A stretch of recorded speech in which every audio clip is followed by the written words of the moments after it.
Hello guys! Welcome to the kitchen. At ngayon nalutuin na natin yung ating ginawang homemade noodles from scratch. Ayan guys. O pa? Ganda.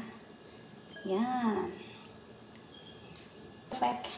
Stir-fry ko siya. Mayroon po akong ginayat na onion, carrots, spring onion, and then meron tayong cabbage. At saka lagyan ko lang siya ng kaunting chicken. Okay.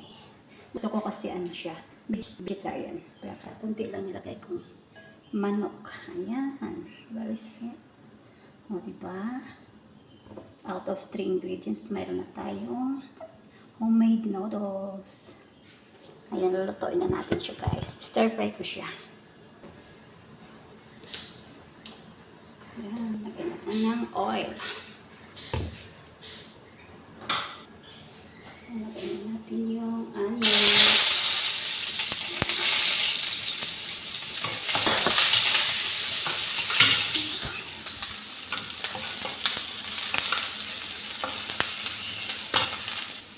Lagyan yung chicken. Lagyan ko po siya ng chili guys. Gusto ko kasi medyo maanghang siya. Yeah. Add ko na yung carrots.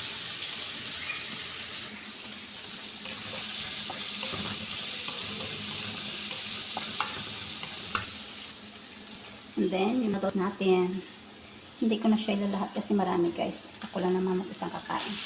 Kaya yan, okay na siya. Then, add lang siya ng konting oils.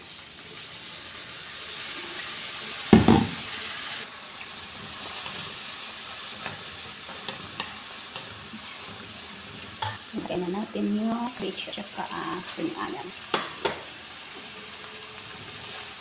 Ayan guys. Ayan guys. Ready to serve yung ating homemade noodles. Ayan. Oh, diba? Looks so delicious. Ayan. Dami. Transfer ko na siya dito sa ating plate. For plating siya. Ready to eat. Ayan.